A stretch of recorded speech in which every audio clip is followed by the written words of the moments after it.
Bonsoir à tous et à toutes. Nous sommes le lundi 6 avril 2026, lendemain de Pâques.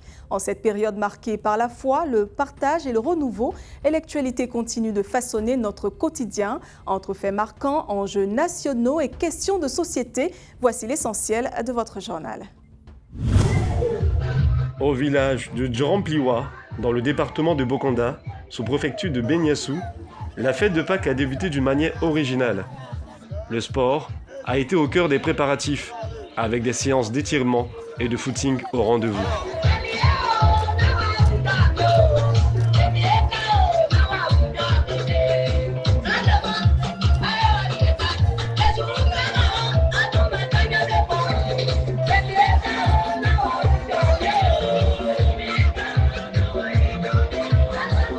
Place à la préparation du menu. Pour la Pâques, les convives ont droit à une kyrielle de mets, plus savoureux les uns que les autres. Et pour ce faire, sous un arbre ou dans la cour à l'air libre, les femmes s'activent joyeusement, le cœur à la fête.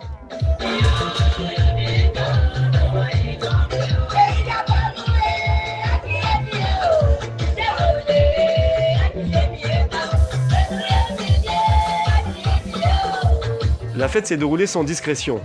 Entre concours culinaires et élection Miss Mommy Élégance, rien n'a été laissé au hasard.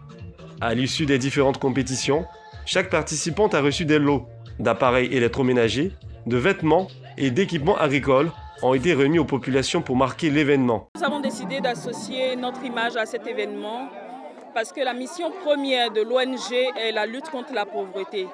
Ça, c'est la mission première. Et donc de contribuer au développement local des communautés locales. Et savoir qu'ici à Djorampliwa, les femmes ont décidé de se lever, se battre pour pouvoir nourrir leurs enfants, les soigner, les scolariser. Déjà, nous, ça entre dans le cadre de nos missions. Et depuis 4 mois, on a essayé de préparer notre fête, la fête des femmes de Pliwa, la fête de la coopérative. Donc, on a cherché, on a essayé de prendre une uniforme pour pouvoir mettre la fête en valeur. En tout cas, les femmes ont accepté cela. Nous sommes tous en uniforme. La fête de Pâques a été particulièrement animée à Djorampliwa. L'ambiance festive était au rendez-vous, portée par des mets variés, une musique entraînante et des animations qui ont fait danser petits et grands. Les échanges, riches et chaleureux, ont également contribué à renforcer les liens familiaux et amicaux.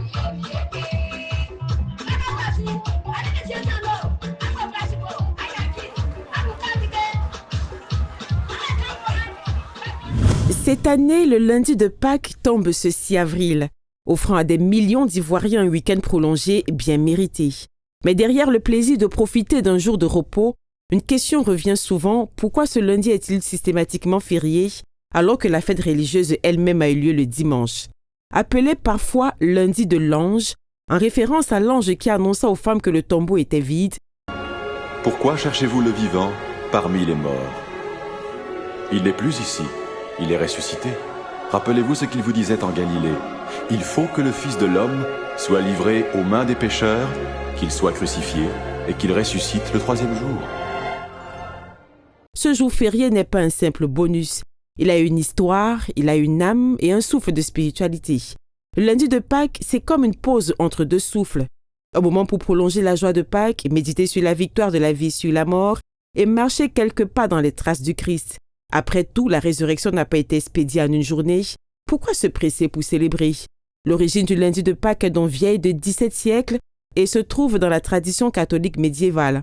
Depuis le Moyen-Âge, les fidèles célébraient l'octave de Pâques, une période de 8 jours allant du dimanche de Pâques au dimanche de la miséricorde divine. Chaque jour, ils assistaient à la messe pour entendre la prière de la résurrection, méditer et parfois entreprendre un pèlerinage jusqu'à Rome.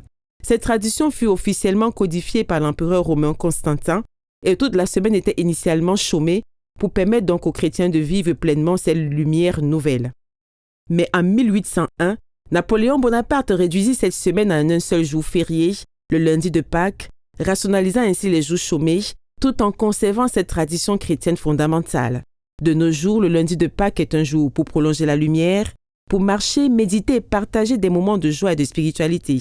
En Côte d'Ivoire, il invite à la promenade, à la réflexion, au sourire et à garder vivantes nos traditions, comme le passage en Galilée. Le lundi de Pâques n'est pas un jour férié, c'est un souffle vivant de résurrection, Un rappel que la vie triomphe toujours et que la lumière peut briller un peu plus longtemps. Dans le cadre de la promotion de la lecture en milieu scolaire, un café littéraire a été organisé autour du thème « Ouvrir un livre, ouvrir le monde » à l'initiative du Conseil d'enseignement français. Échanges interactifs, questions-réponses et activités récréatives ont rythmé la journée, favorisant l'expression et la compréhension des élèves. Dans un contexte marqué par l'omniprésence des écrans et de l'intelligence artificielle, cette initiative vise à raviver le goût de la lecture. J'aimerais dire à tous mes amis qui n'aiment pas la littérature et qui n'aiment pas la lecture que la lecture est le meilleur moyen de pouvoir s'exprimer.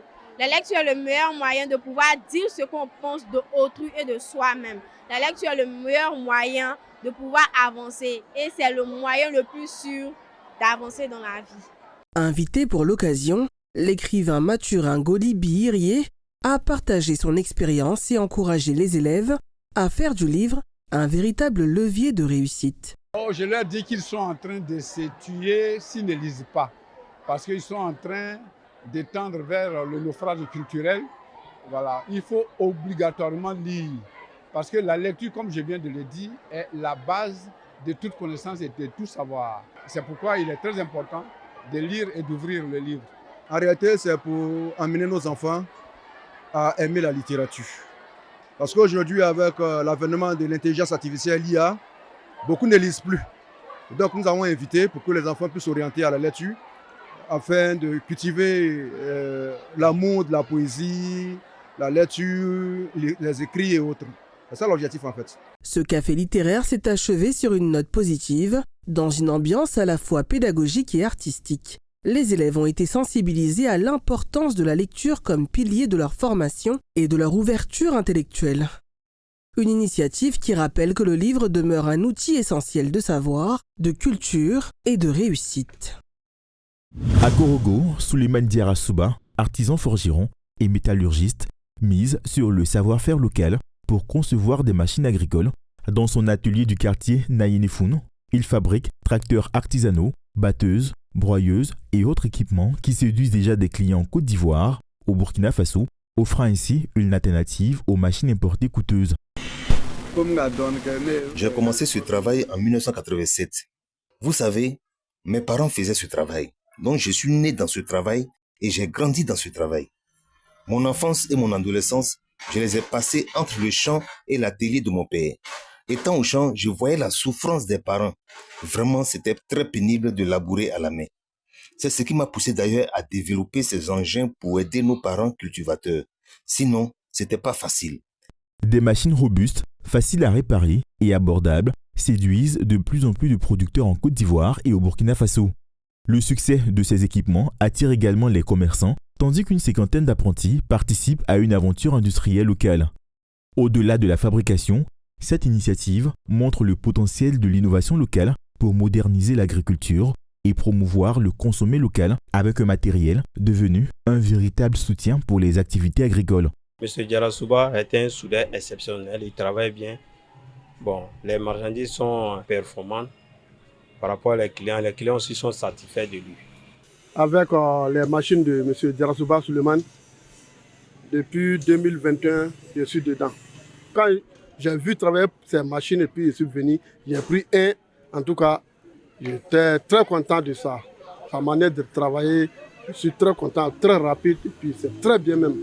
Souleymane Diarra Souba a déjà produit une quinzaine de tracteurs et des centaines de batteuses, broyeuses et autres machines qui rencontrent un véritable succès auprès des producteurs. Une véritable révolution silencieuse portée par le talent artisanal qui démontre qu'à Korogo, l'industrialisation peut naître dans un simple atelier de quartier. C'est à Abidjan que s'est déroulée la toute première édition du Salon Festi Expo Made in Africa, un événement dédié à la valorisation du savoir-faire africain. Pendant 2 jours, entrepreneurs, artisans et créateurs venus de plusieurs pays ont exposé leurs talents et leur créativité. Parmi les exposants, des marques locales et internationales venues notamment de la Côte d'Ivoire, du Sénégal, de Madagascar ou encore de la France. Un véritable espace d'échange et de networking pour les jeunes entreprises africaines. Ce produit est fabriqué localement, purement ivoirien, qui est fait à base de notre liqueur nationale qu'on appelle le koutoukou. Donc ce salon nous a permis déjà de nous faire connaître parce que nous sommes une nouvelle maison. Nous avons de la liqueur à la base de sève de palmier mélangée à de la macérée avec de la cannelle. Donc nous avons un produit qui est purement cannelle, qui est notre produit, on va dire, de base. Je trouve que ce salon présente vraiment le Made in Africa parce qu'on trouve beaucoup de créations faites ici à Abidjan, dans d'autres pays, au Sénégal, au Mali et à Madagascar. Je suis venue pour présenter ce que nous, on a au Sénégal à offrir à l'Afrique. Voilà, parce que ma conviction, c'est qu'en tant qu'Africains, la priorité, c'est de commercer entre nous. On est 52 États, et si chacun des 52 États commerce avec l'autre, on n'a pas besoin d'importer quoi que ce soit. C'est le monde qui a besoin de nous, nous, on n'a pas besoin du monde. À l'initiative de ce projet, Takin Camara, qui ambitionne d'étendre ce concept à l'international. Mon objectif aujourd'hui, c'est vraiment de faire des événements Festi Expo à l'international en Afrique. Voilà, on veut valoriser vraiment le Made in Africa parce que c'est l'excellence africaine, le génie africain. Mes souhaits aujourd'hui, c'est vraiment de faire des Festi Expo à l'international. Donc vraiment, l'année prochaine, on souhaite de faire la 2e édition au Cameroun. Il s'est agi de promouvoir le Made in Africa et mettre en lumière l'excellence du génie africain. Une première édition appréciée par les organisateurs et les participants qui lancent déjà un panel au public pour les prochaines. Une initiative qui confirme le dynamisme du secteur entrepreneurial africain et la richesse de son patrimoine culturel. Nous arrivons à la fin de ce journal en ce lundi de Pâques. Merci de nous avoir accompagnés tout au long de cette édition. En cette soirée de renouveau et de célébration, nous vous souhaitons des moments de joie, de paix, d'espérance et de sérénité partagés avec vos proches. Restez connectés à nos programmes et retrouvez toute l'actualité en continu sur nos plateformes. Bonsoir.